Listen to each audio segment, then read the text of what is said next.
இனிமே கண்ணை மூடிட்டு கடலை எண்ணெய் வாங்கலாம். ஏன்னா மந்த்ரா கடலை எண்ணெய் இதயத்தின் தயாரிப்பு. வறுக்க பொரிக்க ஏன் எல்லா சமையலுக்கும் மந்த்ரா தான். மந்த்ரா கடலை எண்ணெய், அபார ருசி, ஆரோக்கியமான உடல் நலம். மக்களாட்சி வருது.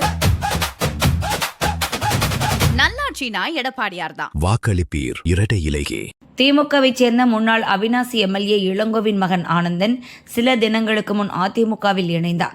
அவர் பாரதிய ஜனதா வேட்பாளர் முருகனை ஆதரித்து பிரச்சாரத்தில் ஈடுபட்டு வருகிறார். திமுகவில் ஜனநாயகம் இல்லை என்றும் அது ஒரு நிறுவனமாக மாறிவிட்டது என்றும் ஆனந்தன் சொன்னார். அந்த 30 ஆண்டு காலத்துக்கு மேலாக நான் 40 ஆண்டு காலமாக திமுகவில் இருந்திருக்கேன். பிறந்தவர்களும் திமுக தான் இருந்தேன். ஆனால் இப்ப அது கம்பெனியாக மாறிவிட்டது. அதுக்கு உதாரணமாக இன்றைக்கு நடைபெறுகின்ற இந்த சட்டமன்ற தொகுதியிலே கூட வேட்பாளராக நிறுத்தப்பட்டு இருக்கின்ற இந்த பெண் பணம் கட்டி தன் வேட்பாளருக்கு விருப்ப மனு கூட தெரிவிக்கவில்லை. கிட்டத்தட்ட 70 பேர் விருப்ப மனு தெரிவித்திருந்தார்கள். இந்த தொகுதி பொறுத்த வரைக்கும் உங்களுக்கு தெரியும், தாழ்த்தப்பட்ட சமுதாய மக்கள் அதிகமாக வாழ்கின்ற பகுதி.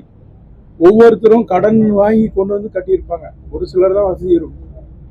அப்படி கட்டுறதுக்கு ஒரு செலவு, திரும்பி ரிட்டர்ன் அடுத்தது இன்டர்வியூ நடத்துற அன்னைக்கு அதுக்கு ஒரு செலவுன்னு சொல்லி ஒவ்வொருத்தரும் 50,000 1 லட்சம் வரைக்கும் செலவு பண்ணியிருப்பாங்க. ஆனால் அந்த 70 பேர்த்துல ஒருத்தருக்கு யாராச்சும் சீட் கொடுத்துருந்தா கூட நிச்சயமாக அது இவங்க சொன்ன அந்த ஜனநாயகம் நடந்திருக்கும். ஆனால் அங்க ஜனநாயகம் இல்லை. பேருக்கு நாங்க இன்டர்வியூ நடத்தி பக்காவாக விசாரித்து கட்சியில் உள்ளவர்களுக்கு தான் நான் கொடுக்குறோம் என்பது பொய். இது சம்பந்தமே இல்லை. ஒரு ஆளுக்கு அவங்க அப்பா செயலாளராக இருக்காரு என்ற முறையில் ஒரு நாளைக்கு முன்னாடி எனக்கு தொகுதியே கேட்காத ஒரு ஆளுக்கு சீட் அறிவிக்கிறாங்கன்னா அது எவ்வளோ ஒரு தவறான செயல். அதனால எத்தனை பேர் பாதிச்சிருப்பாங்க நினைச்சு பாருங்க. இப்படிதான் ஒவ்வொரு திட்டமும் சரி. இன்னைக்கு கரூர்ல இருந்து இருக்கின்ற செந்தில் பாலாஜி அவர்கள் என்ன முடிவு எடுக்கிறாரோ அதான் நடக்குதுன்ற விதத்துல இருக்கிறது. இன்னைக்கு திமுகவை பொறுத்த வரைக்கும் அங்க இருக்கிற தொண்டர்கள் எல்லாம் திருடர்கள் என்று கூறுகின்ற அளவுக்கு இருக்கிறது. காரணம், ஒரு 100 ரூபா கூட அவங்க யாராச்சும் மக்களுக்கு இனாம கொடுக்க முடியாது. இன்னைக்கு அவங்க எல்லாமே கரூர்ல இருந்து ஆள் அவங்க தான் எல்லாம் கொடுக்கணும், அவங்க தான் எல்லாம் பார்க்கணும்னா இன்னைக்கு திமுகவில் இருக்கிறவங்களவே யாரும் நம்பல. எல்லாமே அப்ப அங்க இருக்கிற திமுக தொண்டனுக்கு உண்டான மரியாதை என்பது யாருக்குமே இல்லை. ஆக இதை பார்க்கின்ற திமுகவினுடைய உண்மையான தொண்டர்கள் யாரும் இந்த முறை திமுகவுக்கு வாக்களிக்க மாட்டார்கள். அம்பாள் பழனிசாமி அவர்கள், சகோதரர் ஆனந்தன் அவர்கள், உங்களுக்கு திரு ஆனந்தன் அவர்கள், அண்ணனுடைய அப்பா, அவங்க குடும்பம் பாரம்பரிய திராவிட முன்னேற்ற கழகத்தில் இருந்து அதை விட்டு அண்ணா திராவிட முன்னேற்ற கழகத்தில் 2 நாளைக்கு முன்னாடி இணைந்திருக்கிறார்கள்.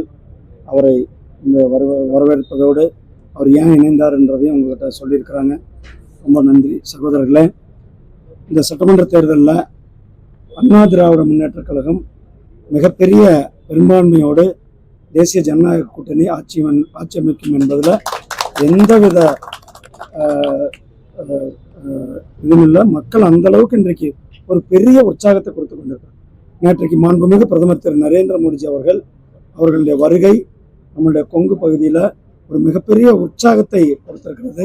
மாண்புமிகு பிரதமர் திரு நரேந்திர மோடிஜி அவர்கள் நேற்றைக்கு அண்ணன் எடப்பாடியார் அவர்கள் பேசிக் கொண்டிருக்கும் போது அதை தமிழில் அவர் என்ன பேசுகிறாருன்ற அந்த மொழிபெயர்த்து சொல்லிட்டு இருந்தா. அப்போ அவினாசி தொகுதி எப்படி இருக்கிறது, அவினாசி மக்கள்லாம் எப்படி இருக்கிறது என்பது பிரதமர் அவர்கள் கேட்டு தெரிந்து கொண்டார்கள். நானும் அவினாசி பற்றி அவங்களுக்கு எடுத்து சொன்னேன். அத்திக்கடவு அவினாசி திட்டத்தினுடைய முக்கியத்துவத்தை அவர்கிட்ட எடுத்து சொன்னேன்.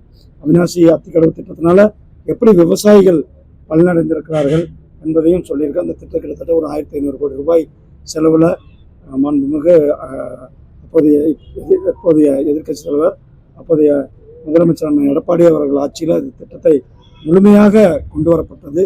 இந்த திட்டம் இன்றைக்கு பல விவசாயிகளுடைய வாழ்வாதாரத்தை அப்படியே மாற்றி இருக்கிறது. இன்னும் சில குட்டைகள்லாம் விட்டு போயிருக்கிறது.